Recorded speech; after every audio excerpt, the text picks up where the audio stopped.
You guys have a different traditional sense of marketing for your company. You guys have the podcast, you guys have the founder-led content. I would imagine it's very educational and why you need a solution from Luminous. What was the thought process? First off, Luminous's growth has always been organic. It's been word of mouth or organic content. All of our employees, they all have their own content pillars. I encourage people to just be themselves. People will buy from people. I encourage everybody to build their own personal brand, and it doesn't have to be like Luminous content. Just be yourself, post consistently. We enable that.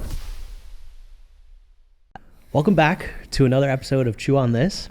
I am joined again by Jared Ward from Luminous. We actually have a really cool episode for you guys because today we are getting an exclusive look at Luminous's latest ad / commercial. So Jared, take it away. Our go-to-market is totally different than a lot of our competitors. We are making inventory sexy. We're making it funny. So this is like an actual exclusive look, the first time we're showing this publicly, of our new ad campaign. So the point is to laugh. We want you guys to actually laugh at this. So just to preface this as well, e-commerce founders who need an inventory system, they're just a different breed of people. They're not like what we always say, somebody using an inventory system for like $1 billion company, like old big box retail companies. You know, you need an MBA to actually operate those systems. With Luminous, it's more like we use the most basic analogy of like a lemonade stand that blew up from like a 7-year-old girl and got a little bit too much out of her control. So it's, yeah. Lila sold lemonade by her lawn. And that shit popped off. Soon, Lila grew her lone lemonade stand into an e-commerce empire. Lila was dealing with 3PLs, FBAs, EDIs, and soon she was saying, WTF? That's when the floor fell out from under her. Ooh, that's gotta hurt. Hey, Lila, we're out of lemonade. What? What about the Glendale warehouse? Well, they're even more out of lemonade. Everything's stuck at FBA. FML. Lila started a business to make lemonade, not spend all day in the dark world of supply chain management. That's why she decided to shine a light on inventory solutions with Luminous. Luminous is an inventory management system that gets your team on the same page with forecasting, purchasing, inventory, kitting and bundling, multi-channel distribution, multiple warehouse groups, and so much more! So Lila can think less about logistics and more about lemonade. What about a habanero flavor? I like it. And implementation is super easy. Don't believe it. Our last system slowed us down for months. Luminous works with your existing systems and has a hands-on approach to implementation. None of the slowdown, all of the support. Oh, and did I mention? Implementation is completely free. Free? Free. Plus, Luminous doesn't charge you per user, per order, or per SKU. Just one monthly fee for a team dedicated to working with your business and your needs.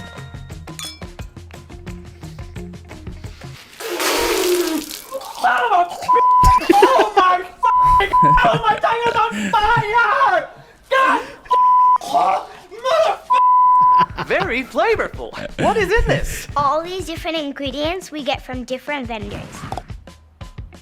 Luminous keeps track of purchasing, whether that's fulfilling your raw bill of materials, replenishing from one warehouse to another, or keeping track of pre-manufactured goods.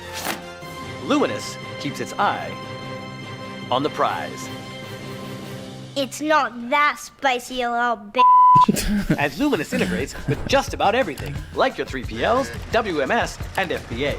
And everyone can see it. So Lila can use it, but so can her COO, her warehouse manager, and everyone's numbers are right. Is that right? Right. Luminous tracks how often you need more manufactured goods to move product from warehouse to warehouse or to replenish raw materials so you never miss out on sales. With Luminous, Lila turned lemons into lemonade. Contact us today to see if your business is ready to level up with Luminous. This was great. That was great. I mean, that actually, honestly... mean, you're like our target audience. Listen, I mean, honestly, first of all, I love ads like this. Whoever did it did an amazing job. I think it really makes the concept a lot easier to digest, right? I think on the last episode we talked about, the behemoths kind of having the most of the market share, like the NetSuites of the world, right? And honestly, like we get outreach emails from them all the time, and I still don't get it. I still don't understand what it is that they do, and that's why I'll never take their calls, right? But this just made it way easier to understand. And I mean, whoever did it, the messaging and everything, well done. Well, we were super involved with. So this was an agency, actually, one of our clients. So our clients, Mutiny Brands.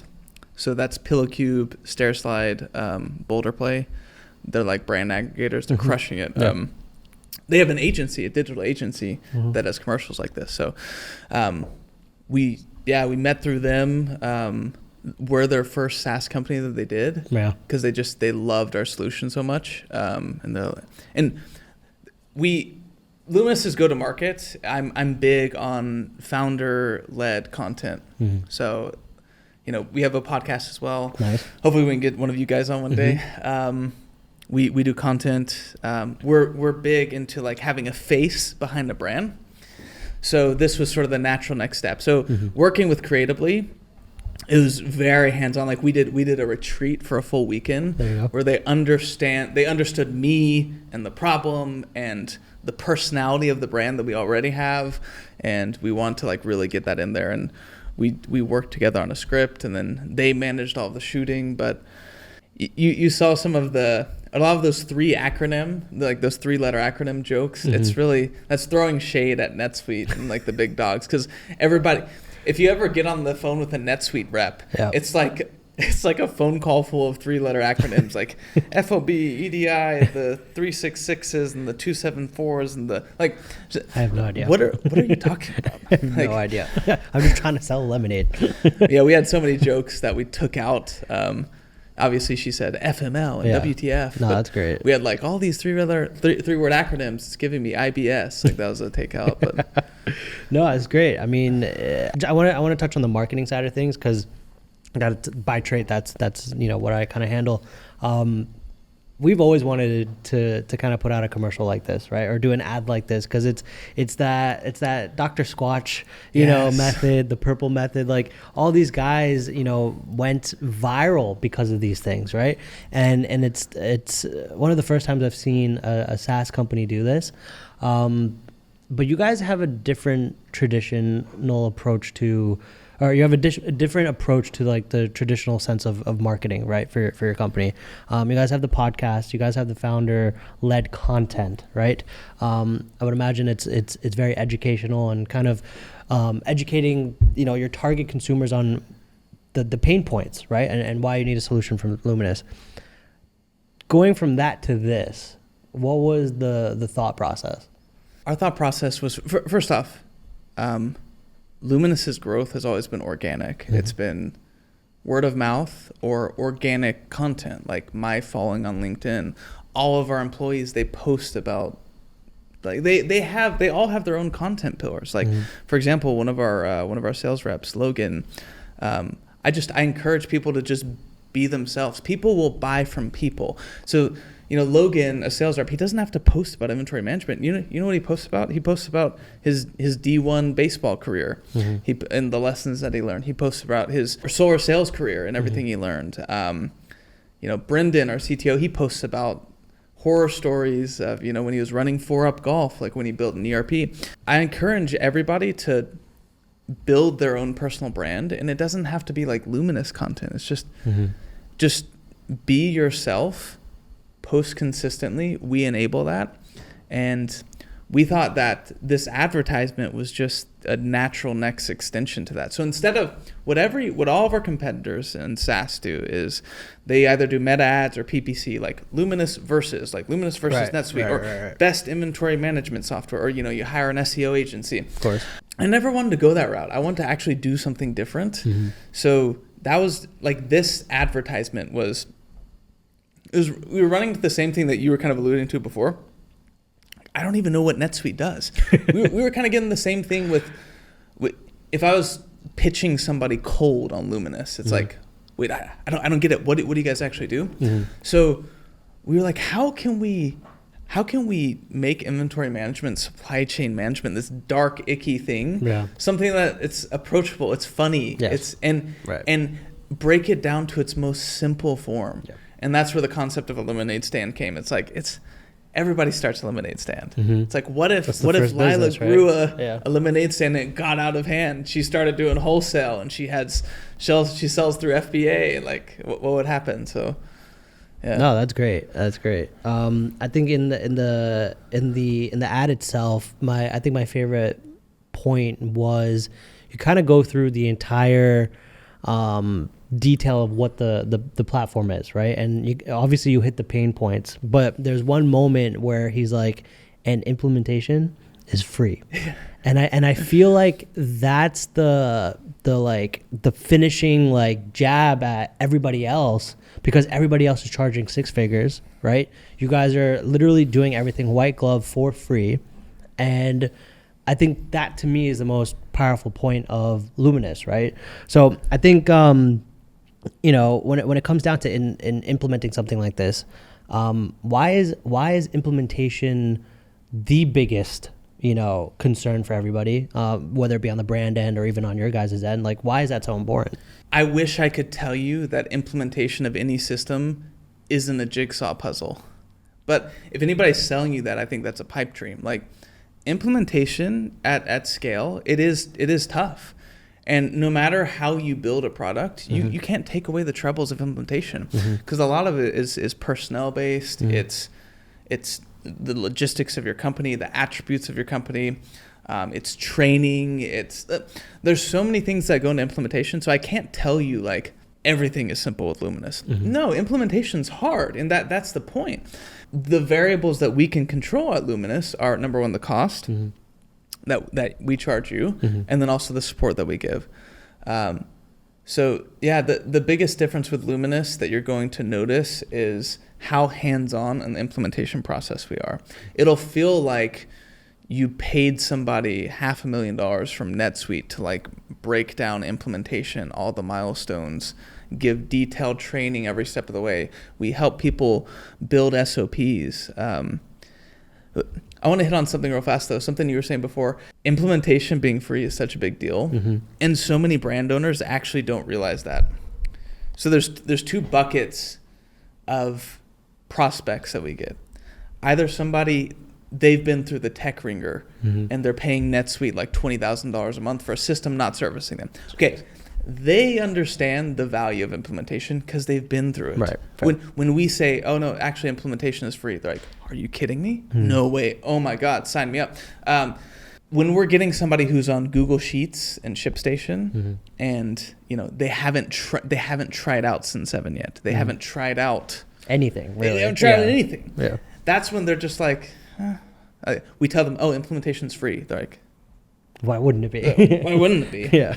And so those are the types of customers that we have to educate, where it's like, oh no, hey, we need you to understand this point real fast. Like, it's very uncommon for a system to not charge implementation and be this hands-on. Like, fly somebody out to the warehouse, give you unlimited trainings, help you write SOPs. So yeah, it is a big deal, and you definitely nailed it.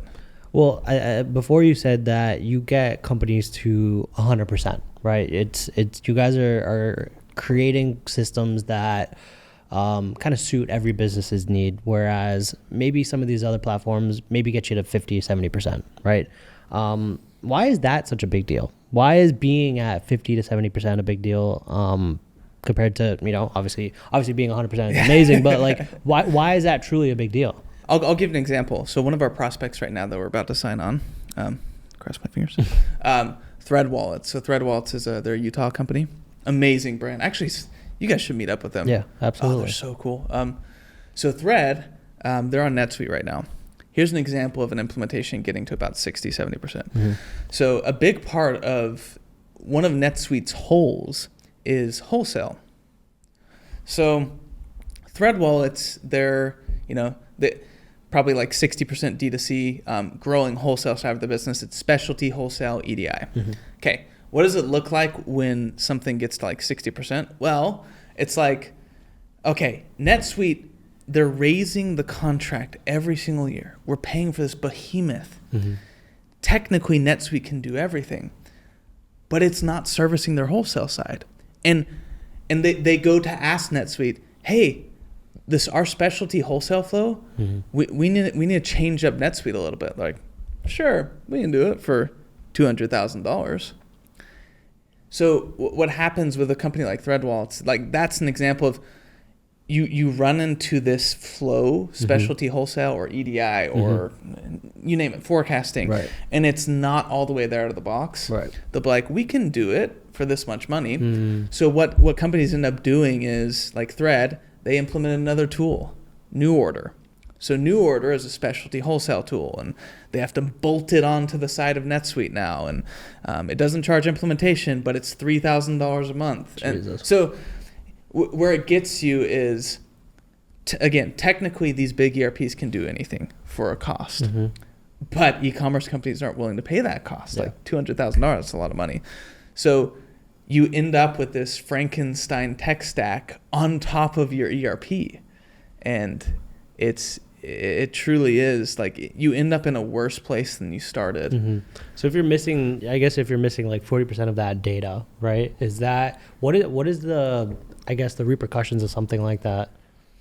Well, the repercussions, a lot of times, at its most basic level, it's just going to be in man hours. Like the time, instead of being able to automatically charge all of your cards through specialty wholesale, automatically send the sales order to the 3PL, automatically invoice based on payment terms, like all these things, automatically ACH,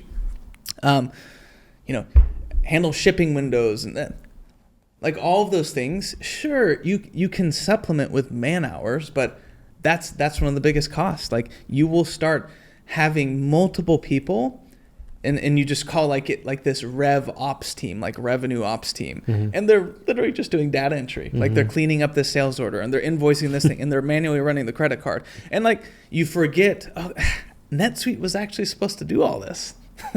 Right. If you spent so much money on implementation, getting something that's supposed to solve everything, and then you realize that, okay, cool, I need to spend more money. Yep. And if I don't want to spend more money, I'm going to lose money.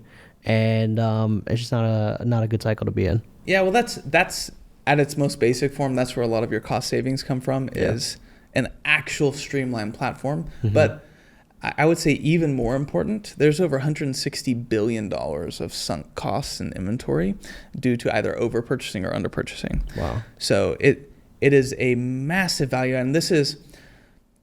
Now, is that because brands don't have a system in place, or because they have the wrong tools? It's complicated, because I would love to sit here and tell you, like, Luminous will solve all of your stockouts. Like, truth is, we'll solve most of them. What Luminous focuses on is the sunk cost from a true stockout. So what we identify as a stockout is something that you reasonably could have forecasted, but you didn't. You can't ever account for, say, something random happens in the economy or COVID, and you go viral. Like, okay, obviously, like, you can't predict that. We can't predict that. So stockouts like that inevitably that will happen with e-commerce companies. But I would submit that 80% or so of stockouts that happen at e-commerce companies are preventable. And yes, they would have been prevented if you had a system of record that tied everything into one spot. Wholesale, direct to consumer, break it down by channels, allocate inventory correctly and responsibly. Yes, that's what we're looking to solve. Right. We're looking for a very efficient operation where high-level operators can log in. They can just see what's going on in their business. And then we're also looking for a brand to not go out of stock, where if you're ripping it on a deal in Q4, you projected and you forecasted properly, and you ideally don't go out of stock, or you sell just enough, or you don't over purchase and have $1 million of dead inventory sitting in a warehouse. I mean, when you guys are onboarding clients, at least in my head, and this is probably maybe a scenario where we, onboard to something like Luminous, right? Is I feel like a lot of brand owners are reactive to certain, situations that happened. whether it's like, an issue during Q4 where you've either ordered too much and you didn't hit, your targets, or now you're sitting on, like you said, $1 million worth of inventory, right? I'm actually very curious if there's any horror stories from any clients that you guys brought on, because I'm sure those might be interesting. Oh, there's so many. Yeah, it's interesting. You're dead on. So many founders, because the classic e-commerce founder, like I'm that type of personality too. You're reactive. You're flying by the seat of your pants a little bit, like. Otherwise, you wouldn't be. You never think anything's going to go wrong. Yeah, and you have to be a little bit delusional to be like a successful. Yeah, of course. So I think that plays a large part into how you forecast as a business, and so it's no surprise that happens. There's so many different horror stories. I could say the one common thread with every single company that we work with, that we implement. There's always that one story where like those million units over there. Don't even ask me about them. Right. Like we've been sitting on them for 5 years. Right. And there's always a story there. Like for one company, it was like fidget spinners. For another company, it was like it was a case for like the 2017 version of an iPhone, and they didn't really forecast anything. They just thought sales were gonna boom, and so, how it normally ends up is like. Most founders, when they start looking for an inventory system, it's because they had a oh shit moment. Something happened, yeah. An oh shit moment. And that teaches them like, oh, that's why Jared was talking about inventory systems right there. And it's like, it normally looks like, oh shit, I accidentally bought like 20,000 units of this thing and it's not selling. I didn't really reference any data or anything. Right. Or, oh shit, if I would have actually looked at, my 30-day sales velocity for this, or if I would have just forecasted a little bit better, planned some more seasonality, then I would have sold an extra $1 million this year. I went out of stock December 12th, and I was killing it. Those are those oh shit moments. And is there anyone that like comes to mind? Yes. So this goes back to when I was operating at Qualtry. Yeah. Yes. So there was one Q4 where this was actually before we had implemented Luminous. So this there was, you go. This was, reactive. This was while we were building Luminous, and this was the beginnings of our forecasting. So we had a product that was absolutely killing it, and I was doing the purchasing. So my bad. So we had these sketch pads, and these sketch pads, they'd get laser engraved, and for some reason that year they just took off. They flew off the shelves. And again, before Luminous, this was before Luminous, the way I had to forecast, because they didn't have a system of record there, I was pulling in sales from wholesale, Shopify, all of our different channels, Amazon, everything. So what happened was I missed a data export to one of the channels when I was forecasting, and I underpurchased it was something to the tune of like came out to about $700,000 in revenue of what I underpurchased that I missed. And it was just simply because I missed a manual process. Wow. And yeah, I mean, that was a massive learning experience. It happened with a couple other products as well. And man, that was such a great example of why you need a system of record. If most people forecasting nowadays, they're manually exporting from all these different channels, throwing into a Google Sheet. Yeah. And there's nothing wrong with that, because like it's still giving you good data. But the problem is, what if you're like me, like I was new at that time, and I missed a channel? Like I didn't run the forecast, or I didn't run the export from Jane or from this channel. Wow, that accounted for like $700,000 of revenue that we missed. Yeah. So, yeah, we ended up being able to air in a lot. Luckily, they were pretty light product, so we only stayed out of stock for probably like 12 days or so. Okay. But it was still a lot. It was a lot of revenue. Yeah. Because we were killing it. Nah, I hear you. I mean, we're going through something right now where we had an influencer go viral with one of our products. And like we mentioned before, it's one of those things that you can't account for ever, right? Especially when you're forecasting, it throws things off. And so what ended up happening was we missed our replenishment date by about a week. Okay. Now this is something that you can't account for, right? Like you said, and even if we did have a system, you can't account for it, right? But now after that point, right, obviously we got through it. We literally said, you know what, you place an order, your order's going to be shipped next week. That's fine. Get ahead of it. Customer service deals with it. It's not pretty, but you get ahead of it, right? Now moving forward, you have this new level of velocity that you can accomplish, right? This is where I think we should have had something in place outside of just our Google Sheet, because now the Google Sheet is only going to look at the last 30 days worth of sales, right? And it's going to account for when you weren't kind of selling, insane amount of units, but then you have this this number that's pulling up the average, right? Yep. But the thing is that average continued, right? We were able to kind of scale our ad spend. We were able to kind of leverage this new found virality for the brand and these new eyeballs on the brand. And so we started to spend more, right? Again, we already have a pending order that's coming in. Nobody accounted for us actually scaling and maintaining it, right? And so again, as you get on week after week after week, that data is still like not tainted, but it still has that low end of the velocity. So again, we miscalculated the next order and we were out by, I think, 10 days. And so now we have a lot of customers that are complaining. It's like, well, last month you were out of stock and I had to wait 2 weeks for my order. Yeah. Again, this month you're out of stock for 2 weeks. How am I supposed to depend on you as a brand to get me the product when I need it at the time that I do, right? You just nailed another point. Like, because there's all these cases for an inventory system, and that is such a good one. Like, think about the damage it does to your brand when you go out of stock. Of course. When little Betsy was getting her sketch pad as a Christmas present and we didn't deliver. Right. Yeah. I mean, there's so many things that it hurts, right?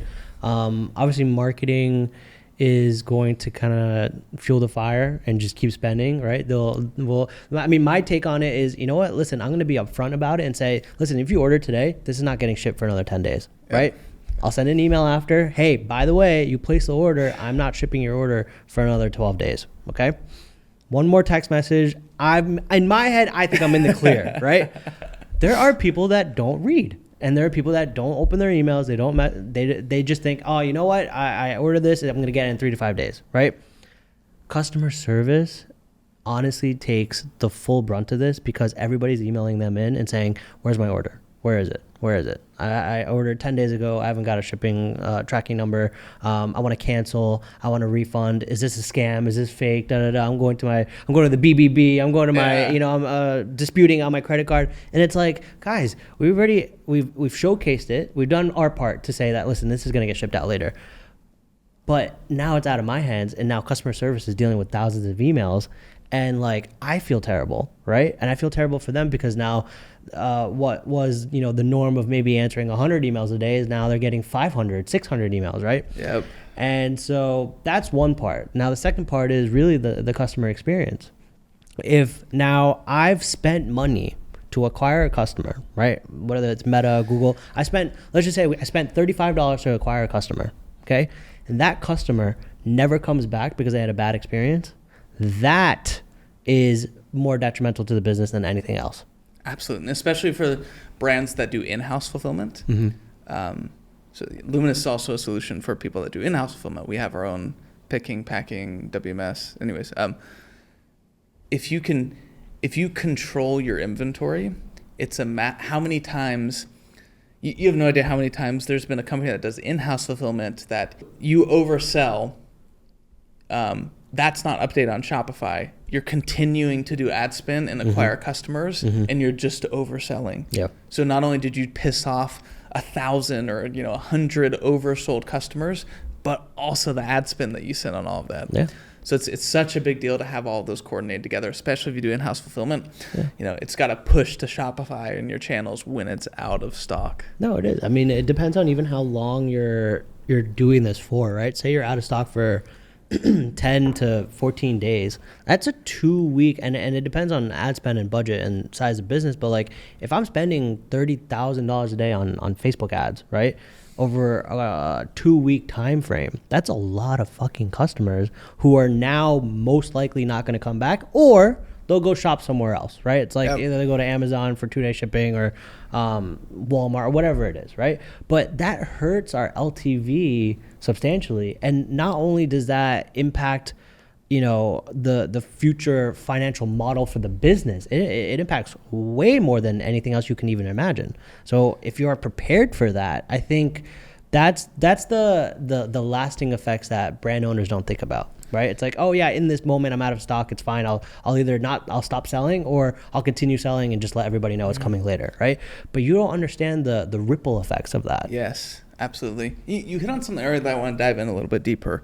So there's two sort of camps when it comes to how we approached the psychology of building Luminous or I guess mirroring the psychology of our customers and our prospects. So either you can go the camp of, we are going to build a tool that allows you to plan for every single use case, every single edge case, or that is complicated tech. Mm-hmm. If you're trying to build an inventory system that can account for every single edge case with forecasting and replenishment and all these different scenarios, mm-hmm. or we build a tool that allows customers to be reactive. Yeah. And I think an excellent forecasting tool that I've seen out there is Fleeber. Fleeber's a really cool one. Mm-hmm. He went the route of like, okay, I'm going to plug into your system of record, and I'm going to try to account for every single edge case, every single thing that we can possibly plan for. Like, mm-hmm.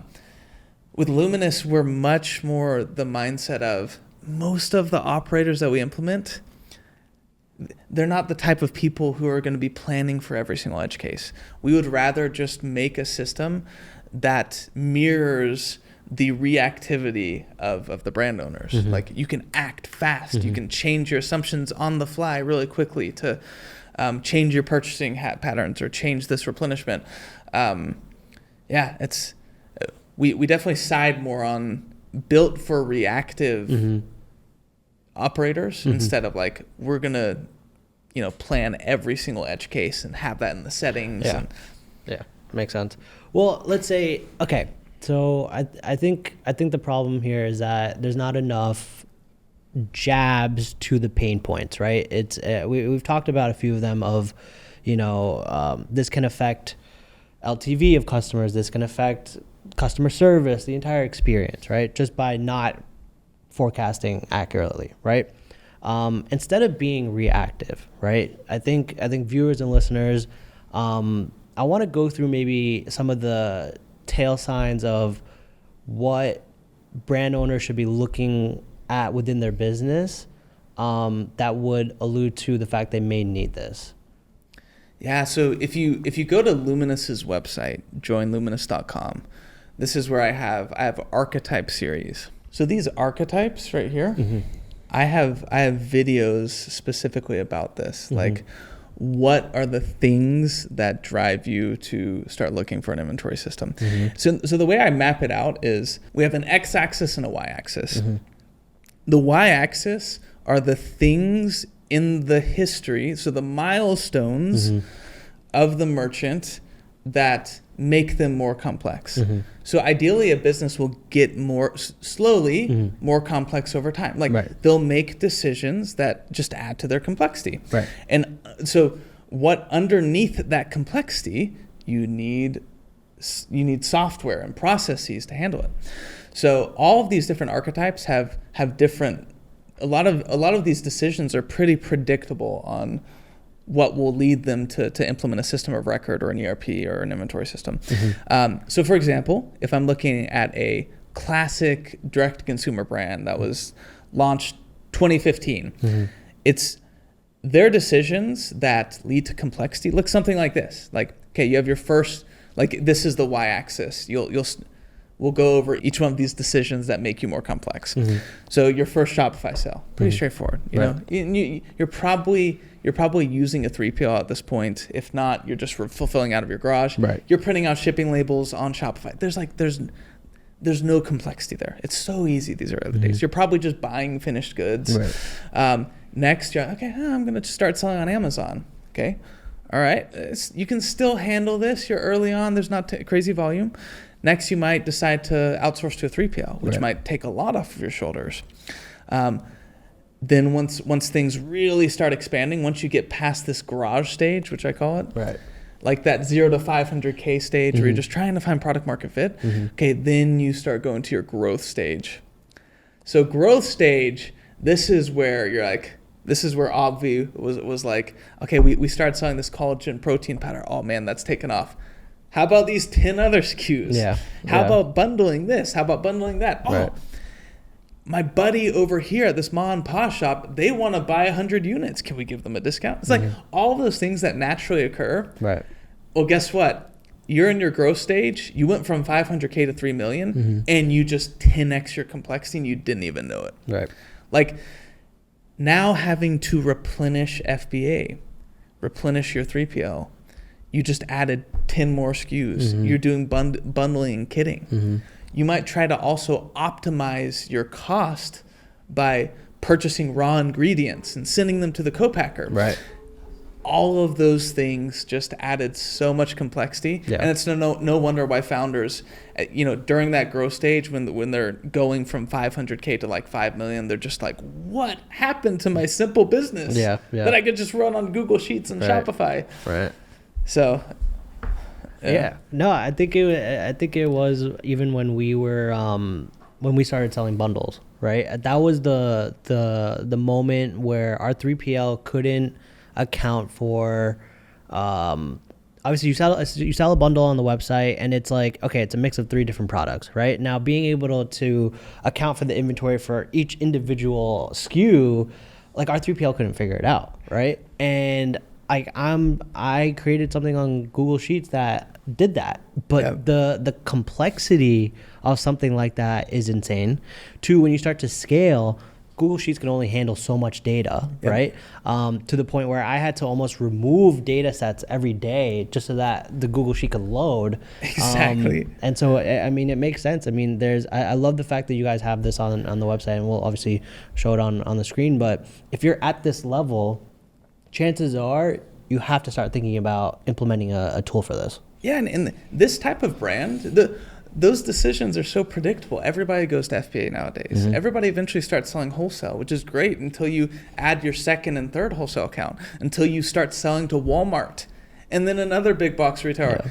Like those things with volume, EDI, specialty wholesale flows, replenishment of multiple distribution points, it adds up, and pretty soon you're saying FML. Yeah. I'm just kidding. So, yeah, in general, what I would say, modern direct-to-consumer companies, in my opinion, this is my opinion, what they need out of a system is a system that works with or without a 3PL. Because a lot of times, so many brands, they do fulfillment early, then they outsource to a 3PL, and they might pull it back in. You need an easy purchasing and replenishment flow for FBA and your 3PL or your warehouse that one person can do. Because normally it's one person doing it. You don't need like a 10-step process with multiple levels of approval. You need a system that will allow specialty wholesale and EDI. That's a big deal. Most brands, they branch out and they have a wholesale arm of their business. You gotta make sure, unless you want something super glued to the side of your system, you have to have a system that handles that and can support all of it. And then I would say most people, most brands will start optimizing their purchasing, meaning like they'll buy raw ingredients or the packaging to save money or to get more control. Right. That introduces a different type of material resource planning. Like you have to have a system that can consume finished goods sales data and break it down and forecast into bill of materials, or even just maybe a light bill of materials, or maybe you're just trying to find out how much packaging you should get. But you do need a system that can do that. Otherwise, you're jerry-rigging a Google Sheet. And then the last thing I'd say is, integrating with tech that you already use. So Luminous plays really well. The reason why we don't have to force a rip and replace of a lot of things is because we have an ability to sit on top of other pieces of tech. Like we play really well with QuickBooks. We sit right on top of ShipStation. So you can just place us on nicely, and then we can slowly take over. Yeah, love that. So the go-to for the longest time, and this is the case with like a lot of tech tools recently. There's a lot of legacy tech tools, right? Like for us, there's a lot of legacy email marketing tools, SMS tools, subscription tools, like the go-to in the market, right, for the longest time. And I feel like recently a lot of SaaS founders are coming forth and building out tools because they themselves have gone through the pain points themselves and haven't found a solution at all. So they built one, right? Yeah. And I think you have the same story, right? You had a brand, you saw the pain points, and you realize that there's a gap in the market, right? And some of the legacy tools in your industry are very well known, right? Like the NetSuites of the world. Talk to me about why you guys are building something way different than them, and why are we trying to stick it to them? Yeah, nobody just flat out says this, which is why I do. NetSuite sucks for mid-market e-commerce. I didn't want to say it. I mean, NetSuite's it is a great tool. It's a great product. It really is for massive companies. I mean, there's a reason why they're a multi-billion-dollar company.